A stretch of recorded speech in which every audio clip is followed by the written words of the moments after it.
Welcome to the Upbuild Enneagram Library. Drawing on years of teaching, coaching, and lived experience, we've created this podcast as a deep library of Enneagram knowledge to support you in the most important journey there is, the journey from the ego to the true self.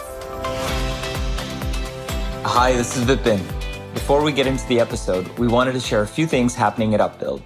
We've got our 6-month coaching certification program, a bi-weekly space for deep conversations on the Enneagram called Enneagram Library Live, and our weekly spiritual gathering, Remembering Who We Are. You can learn more at upbuild.com. And now, on to the episode. Welcome to this special Enneagram compilation episode on the Type 3. In our podcast, we've explored the Enneagram through lots of different dimensions, including the centers of intelligence, behavioral patterns, predominant emotions, and many more. Each of these episodes looks at one particular dimension and explores how it shows up across all 9 types. For this episode, we've flipped that around and pulled together all the excerpts related to a single type to give you a deeper understanding of that type through the different dimensions we've covered. Since each clip comes from a longer conversation, in this episode you'll be jumping into discussions that are already underway. Between each section, you'll hear a brief chime and a quick introduction to the next dimension, so you know where we're headed. Each dimension shines a light on something different. Put them together and you start to get a fuller picture of the type, including both its incredible gifts and the darker patterns that each type is called to recognize and gradually transform. We hope you enjoy the journey. Over time, we'll also be releasing full-length episodes that explore each Enneagram type through these dimensions in greater depth. Our first stop is the centers of intelligence, the dimension that helps us understand where each type primarily processes and responds to life. For Type 3, that's the heart center. One of the complexities, as you rightly highlighted, is a lot of Type 3s will not necessarily identify themselves as heart-centered people, because the tendency is to compensate. For the 3, it's about value and worth. And my sense of purpose and meaning, what am I really living for? And when you translate that, what am I valuable for? How are the things that I have been given really fit with what the world needs? And can I experience when that fit happens? That gives me a sense of my own value. Without the heart, it is impossible to experience my own value. That's where it really lives. Now, what the 3s tend to do, and this happens because implicitly the way 3s work is because they're in search of their own value and worth. When it doesn't come, the substitute for the experience of value becomes validation. There is a reason why it's called validation. Value and validation go very much hand in hand. And for the Type 3, validation is everything, because that's how I experience my sense of value. And when I don't get it, then I experience shame. And shame is a very deep, very painful emotion, because the characteristic of shame is I'm so fundamentally flawed and I feel a certain helplessness about it. So in the case of the Type 3, I don't have any value. When the validation doesn't come, that is the experience. So there is a deep feeling of shame that arises from the heart. And the mechanism to then not make myself suffer or cope with it is by detaching myself from the heart. Because that way, then I don't have to feel the pain. But then what I lose with it, it's a double-edged sword, is also the experience of my own worth and value. So even when the validation comes, because I'm so detached from my heart, it is not really adding anything to my sense of worth. It lives on the surface, and then it dries up, and then I feel worthless again. So the 3s are in the heart center because they're constantly searching for their value, and value can only be experienced through the heart. That's right. It is one of the aspects of understanding who I am my sense of identity through the means of what I can offer to the world through my value. Now, the threes, interestingly, Rasnath, you mentioned that they may not be quick to identify themselves as in the heart center. That's very true, that often they will not, unless being in the heart center is valued. Unless I see myself as such a heart person because people love that. That's great. That really gives me the validation. Now I feel my worth. That also is there a lot. And there's so many different ways that culture and gender and all kinds of dynamics play a role in influencing that. Well, a lot of threes find their sense of value in professions, in doing things. And in those settings, 99% of the time, your emotions are not really valued. You're actually implicitly and explicitly expected to not bring your emotions into those spaces, which essentially means that the three recognize this very quickly because I'm in search of my own value and I want to be valued, which means I shouldn't be bringing things that are not valued, my emotions. So because they very quickly pick up on that, they try to move away from their own emotions because emotions are not valued. And this is, many threes also get this message very early on in childhood that they're not valued for their emotions. I was just going to add one more thing in addition to what you just shared is also they recognize that in order for me to be valued for whatever it is that I'm trying to be valued for, I need to move quick. And I need to take care of a lot of things, and emotions can get in the way of me being super efficient and productive in the world. So this is yet another reason, in addition to what you shared earlier about shame, and in addition to what you shared about emotions not being valued, this is a third reason why threes tend to have a very difficult time accessing their heart, is because they've shut down emotions for this reason. Now, what is also interesting with a lot of threes is because they want to be liked, they can't completely divorce themselves of emotions in the sense that they want to come across as warm and very likable. But what you do experience is a quality of artificiality that's associated with it. And sometimes the thinness of that is just like enough warmth just to make it have like a little veneer of emotion. So even when I am trying to come across as having emotions, people are not necessarily experiencing my heart because it's still very guarded and put away. So what we many times experience is just some semblance of the heart, some shadow of the heart, but not the real heart. Our next stop is behavioral patterns. This dimension explores how each type tends to move through the world.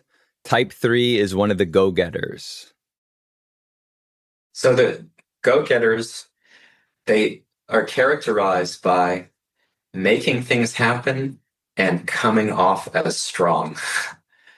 They come off as strong, they make things happen. And as Michael, you said, they're like a force in the world. But the overarching sense is I kind of let things roll off me. I plow through life and things, they roll off me. I don't let them affect me so much. You got to be bold. And actually, underlying this behavioral pattern is a very, very crucial dimension within the dimension. And that is called the ego boundary. And what that means is your interface with the world. So the dividing line between the external reality and your internal reality. In other words, how much do I allow myself to be affected by the external world? This also applies internally. This is another important nuance.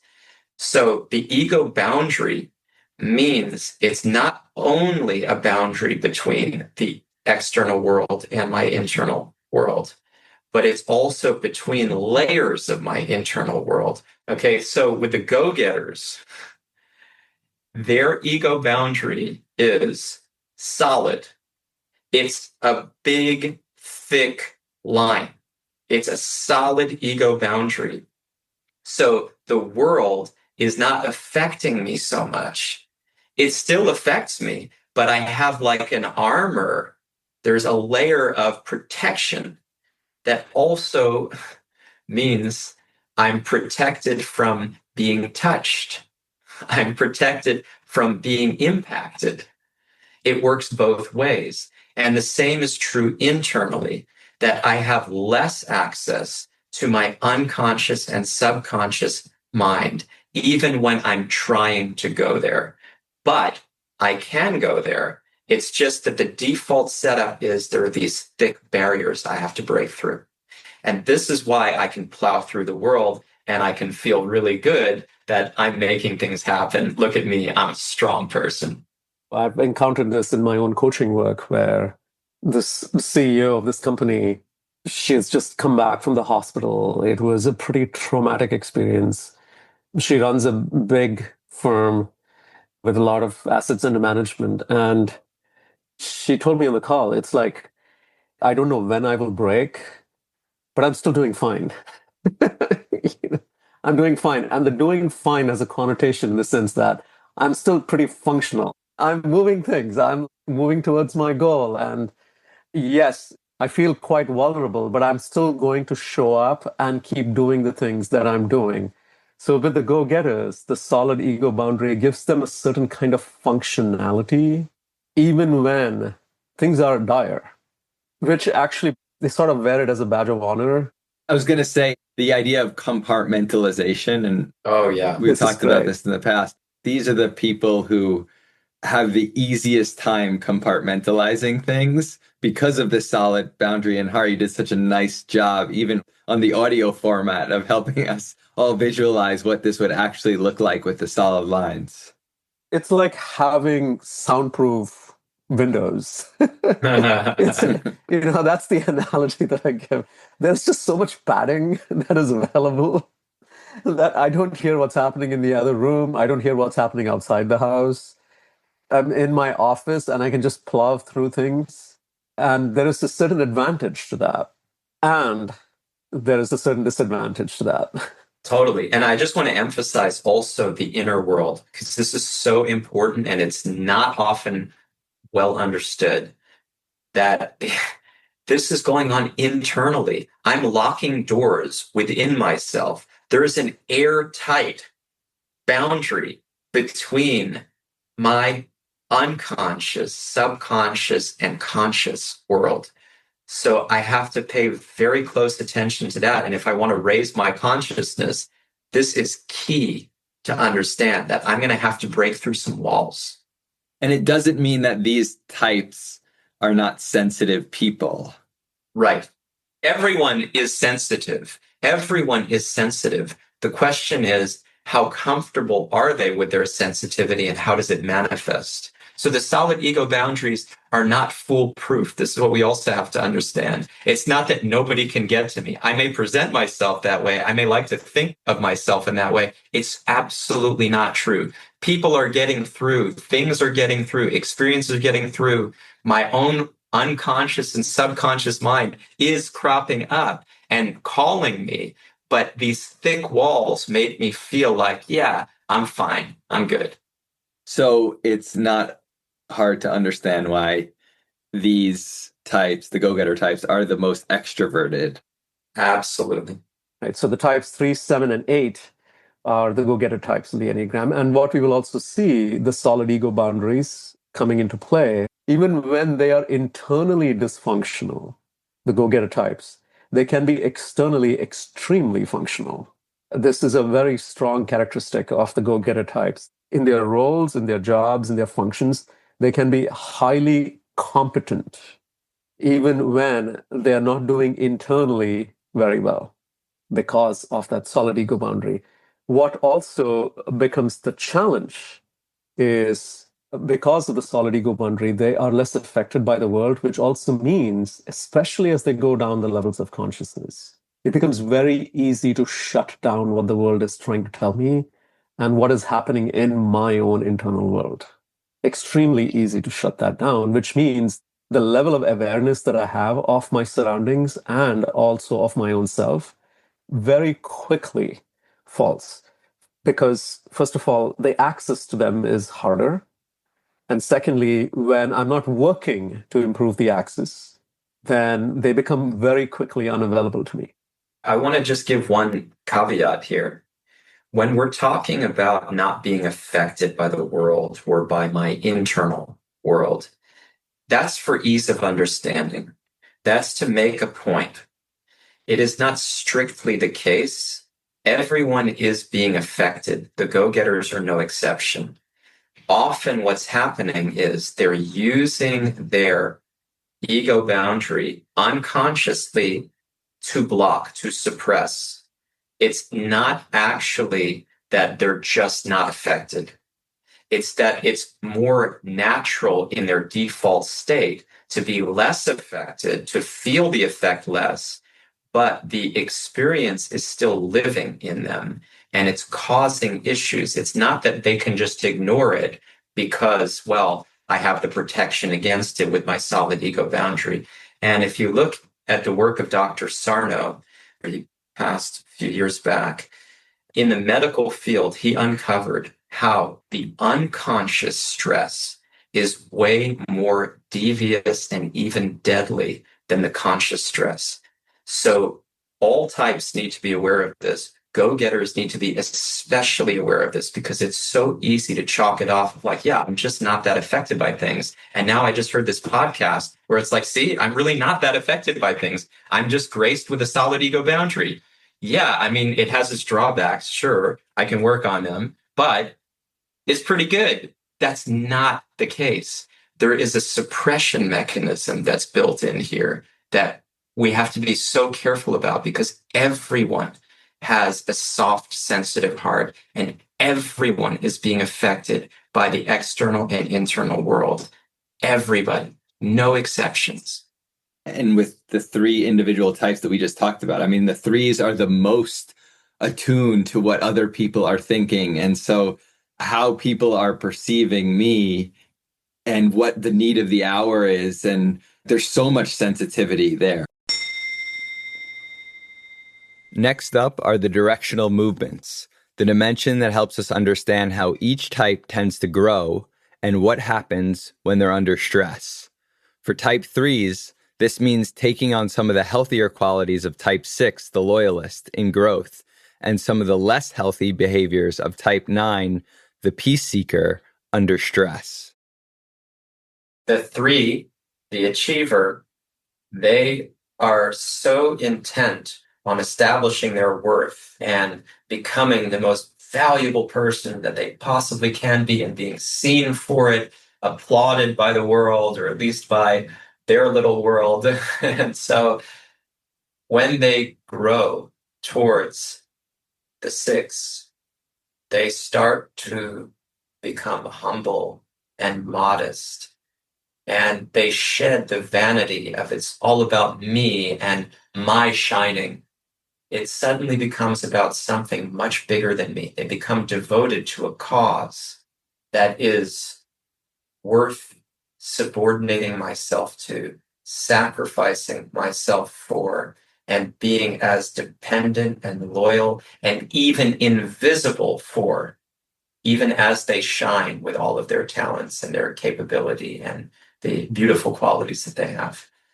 So the 3 goes to 6 in growth, and towards the stress, the 9 qualities start to come about, where the 3 is feeling ashamed that I don't have the worth that I'm seeking. I'm not being seen the way I want to be seen. I'm not going to win.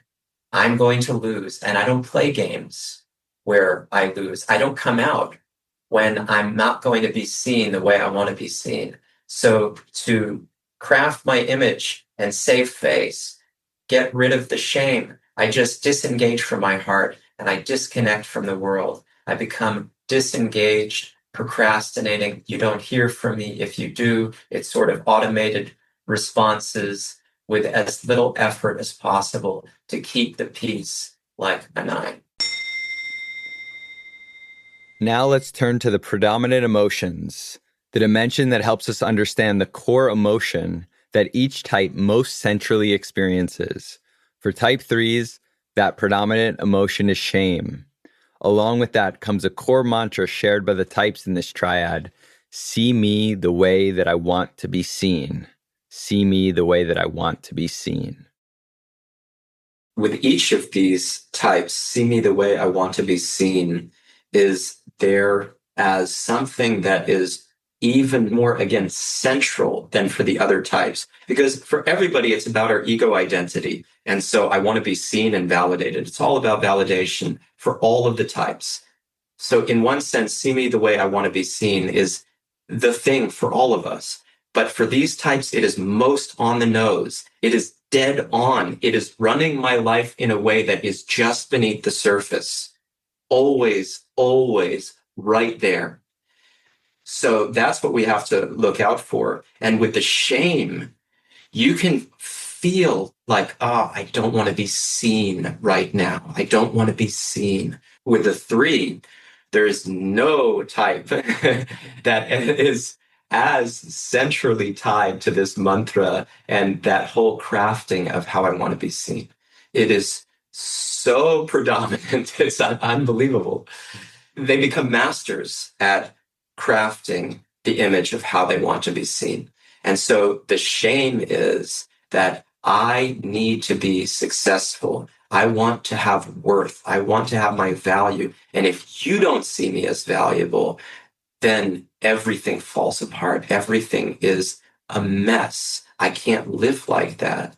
So I'm feeling so ashamed that I will do anything to get you to see me the way I want to be seen. And I have all kinds of tricks up my sleeve. I can do this dance. I can do that dance. I can do this dance. Now do you see me the way I want to be seen? Now am I valuable? You like that, right? You like that? Yeah, I can do that. See, look, I'm winning in life. Shame is what's running that. Shame, because I can't accept myself as I am. Next up are the wings. Here we explore the differences between a type 3 with a 2 wing and a type 3 with a 4 wing. The 3 with a 2 is similar to the 2 with a 3, very, very extroverted, totally driven outwardly. And the difference between a 2 with a 3 and a 3 with a 2 is the 2 with a 3 is much more bubbly and trying to connect and feel like we're really intimate. And the 3 with a 2 is like, I'm still getting the job done. I'm still like, of course, 2 and 3 has that side to them, but the predominant energy we're talking about, the 3 with a 2 is I still get the job done and I can be bubbly and sweet as is needed to get the job done and satisfy that part of me. So I'm leaning in, I have the happy-go-lucky air that makes me likable, and that's a big part of my wiring.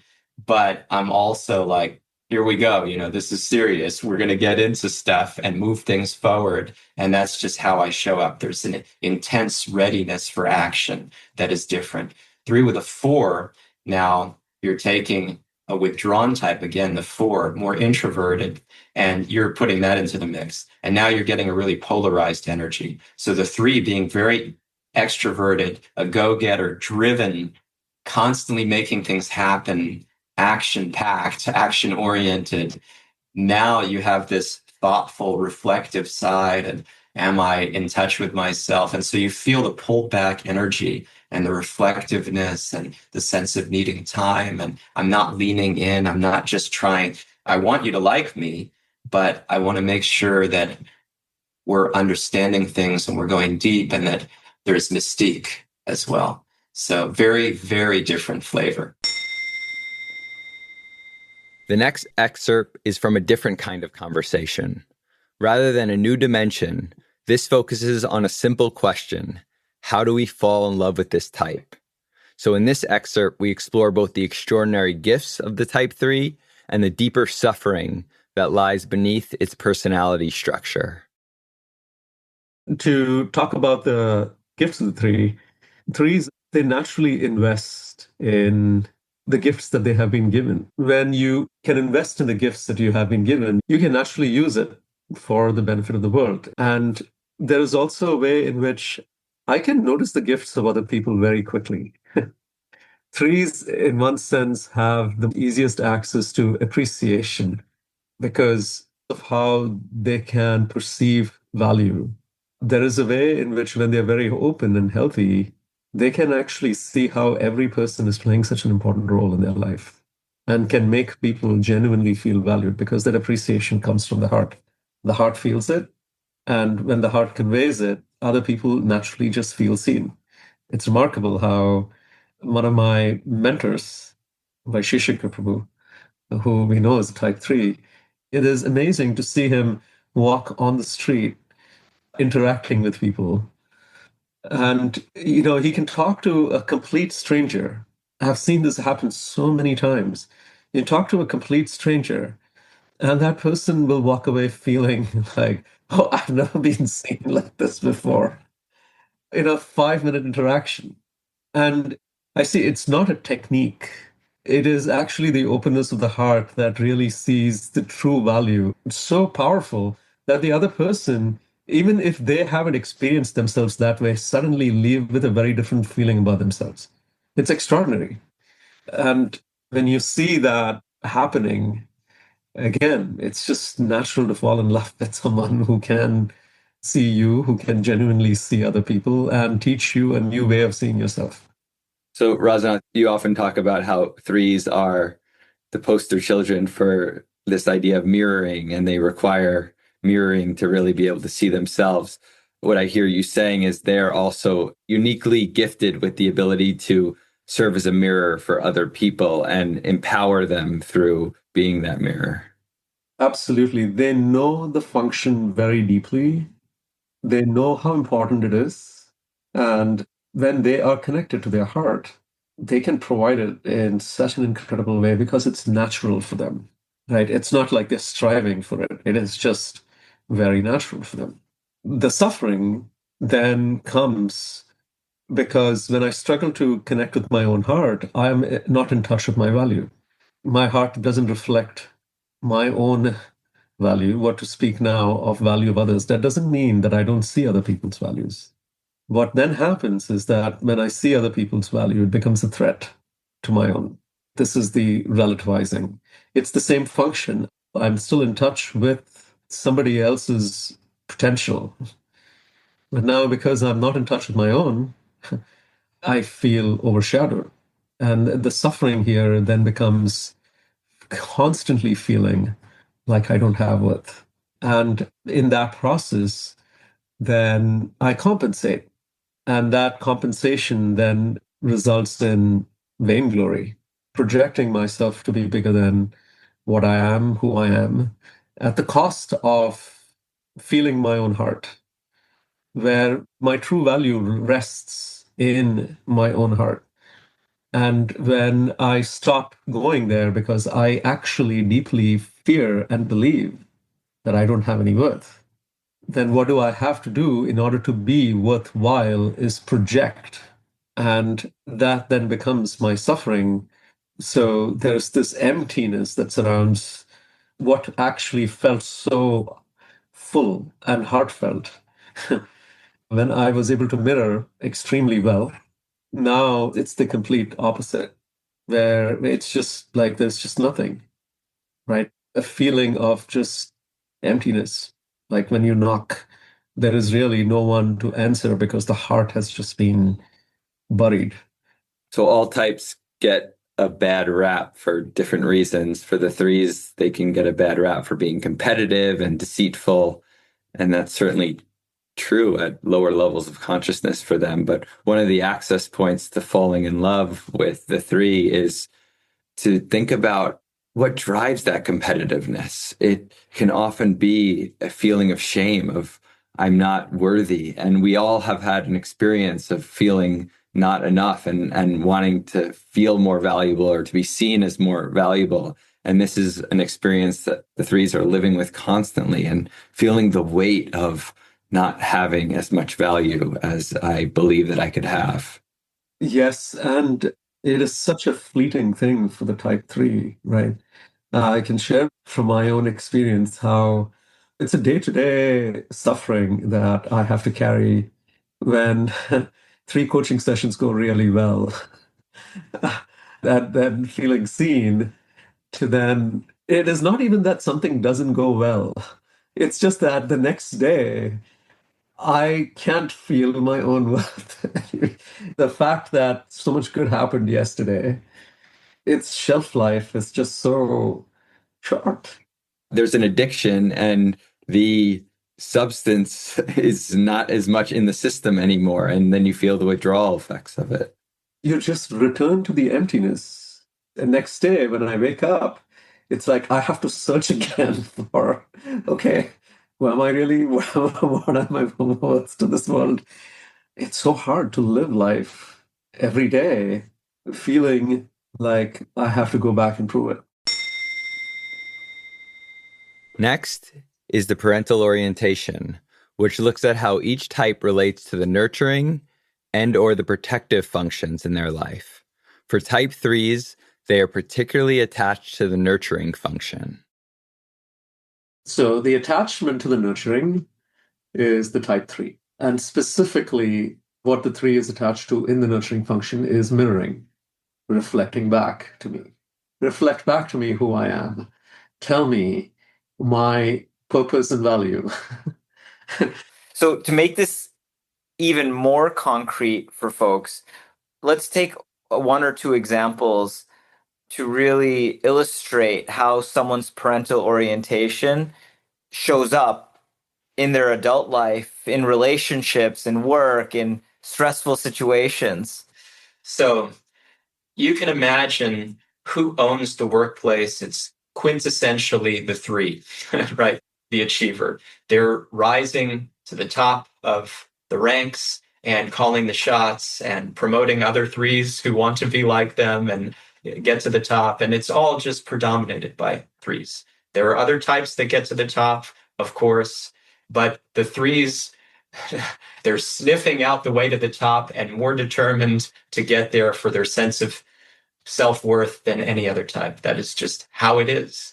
And our world rewards that in a way that is guided by threes and for threes to profit off of. And it also creates crazy anxiety for the threes and neurosis around this for the threes and competition and I'm not enough and all of that, imposter syndrome. So what's happening here is actually the top means nurturing. People will see me. I'll be mirrored. People will clap for me. I'll get to give a presentation. I'll get to receive an award. I'll get a paycheck that says, you're valuable. Yes, congratulations. I'll get all of these things. And I will be able to pat myself on the back and feel like, see, the world just appreciates me because I'm a contributor. So all of this is attachment to the nurturing. It comes in terms of my bank balance. It comes in terms of my title. It comes in terms of my influence. It comes in all different ways, but it's all actually the attachment to the nurturing.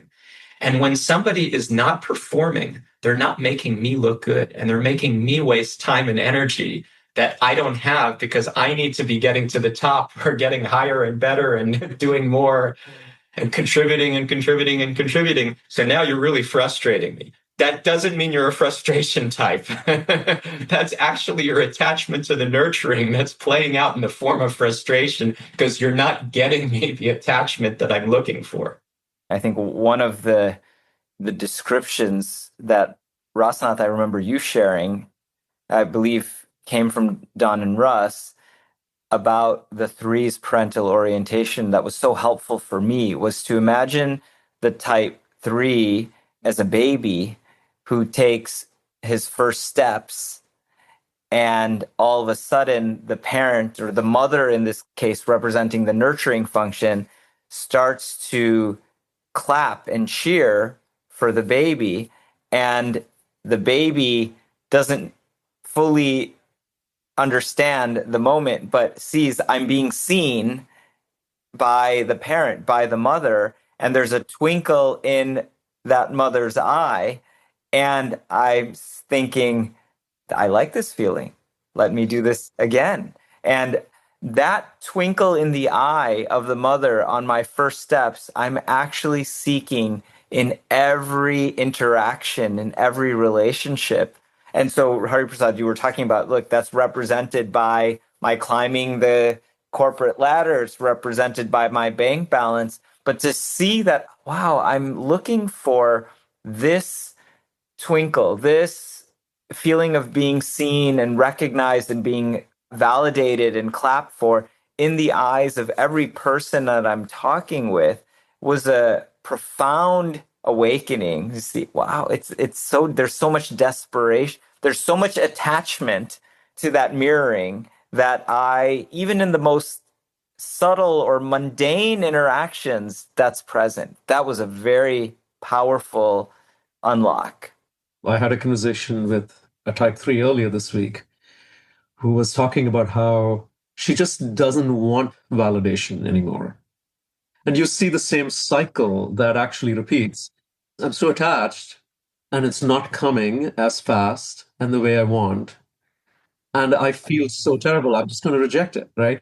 Or I just want to be above it because it makes me feel like I'm controlled. So I want to fancy that I'm above it, and I convince myself that I am. I don't need it. I'm just that good, right? But meanwhile, I'm trying to live my life in such a way that the crowd always goes wild.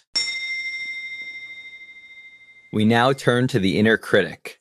Every type has an internal voice that's constantly evaluating how we're doing, giving us pluses or minuses based on whether we're measuring up. So when we go back to the sense of identity, one thing that you want to do is sustain that sense of identity at a certain level. Now, we all know, and deep down, that's what we are so deathly afraid of. Given the innumerable uncertainties that we have in this world, that identity is actually not sustainable. So, for example, in the case of type 3, I will get the accolades. And it feels very good when I get the accolades, when I give this outstanding speech and like everybody is standing, right? And then I walk home feeling like, oh, this is so good. But the next morning when I wake up, I have to sustain what happened yesterday because it's lost its shine. Now, for me to feel as successful, I have to keep producing, right? And the next morning, again, the inner critic is saying, all right, let's see if you can do that again today, right?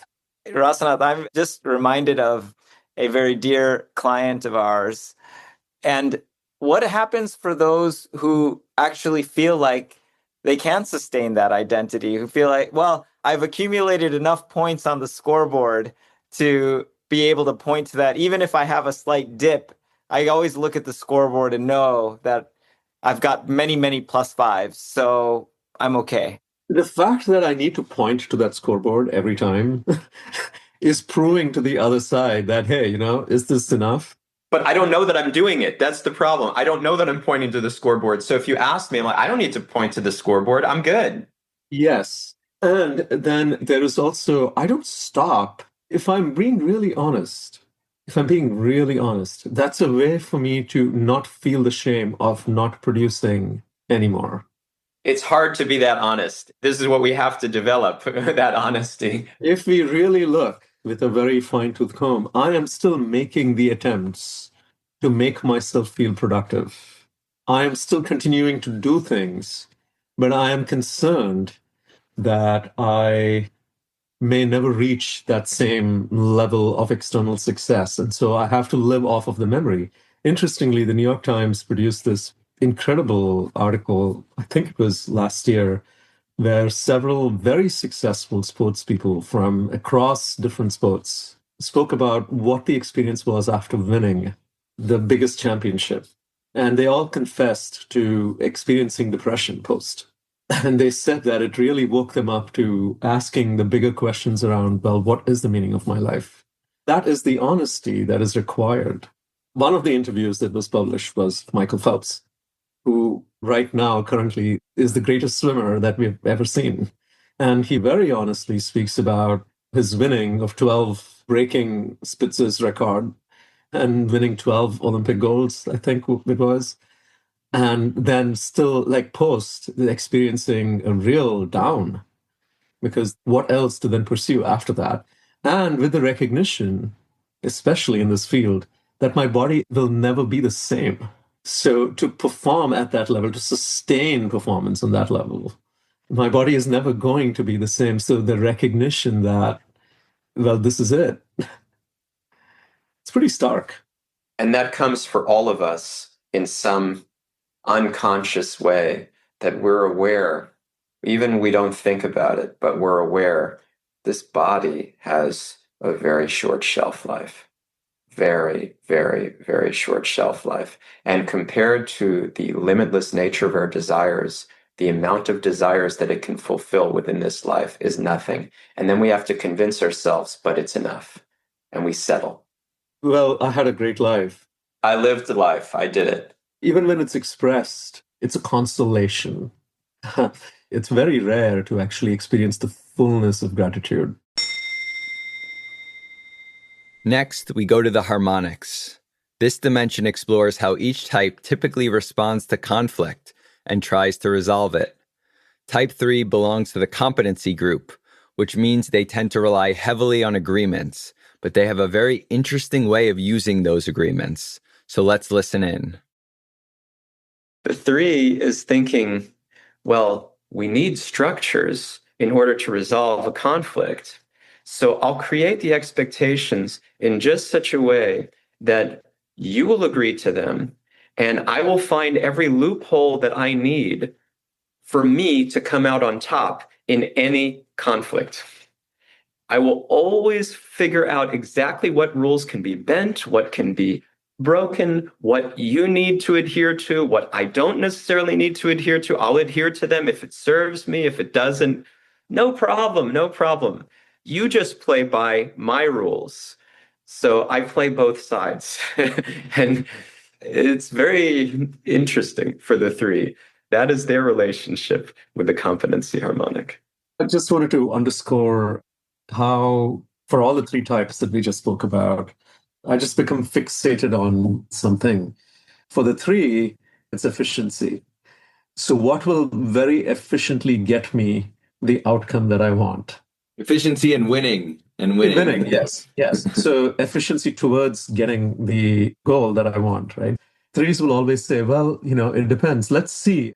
There'll always be a clause where I'm actually letting myself, I don't want to tie myself too much to something because I may realize that this is not working to meet my goal. So it's like right from the start, I want you to adhere, but then I will just leave myself the freedom to pivot.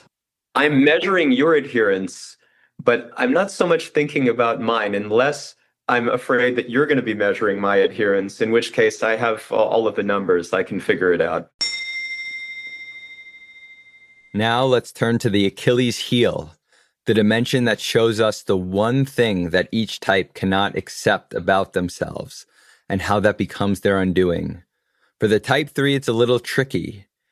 The Achilles heel is, I cannot accept my own self. This takes a little unpacking, so let's see how it plays out. Type 3 is, I can't accept my own self.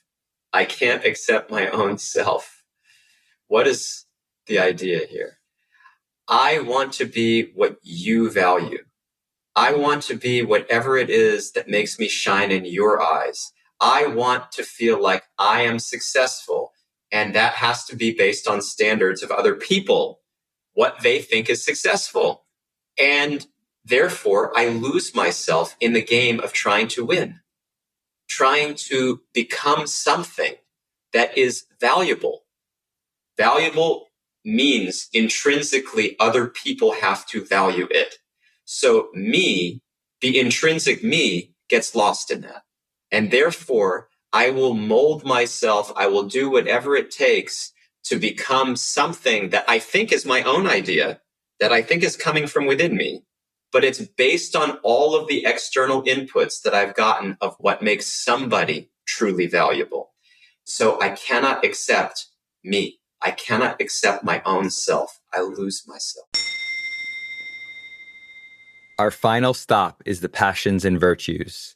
This dimension explores both the emotional trap that keeps each type stuck and the quality that naturally emerges as the ego begins to loosen its grip. For type 3, the passion is vanity and the virtue is authenticity. So the three's passion is vanity. Rasanath was saying that it sort of builds from pride and it takes it to another place.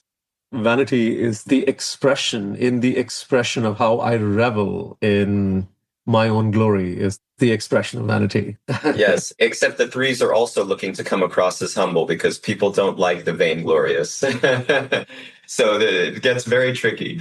The passion for the three is this vanity that I am so competent, so capable. No wonder I'm such a success. Of course, everybody should just love me and worship me.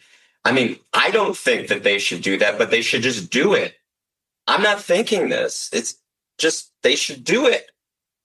So again, these are unconscious thoughts. They're not conscious of this. This is the key.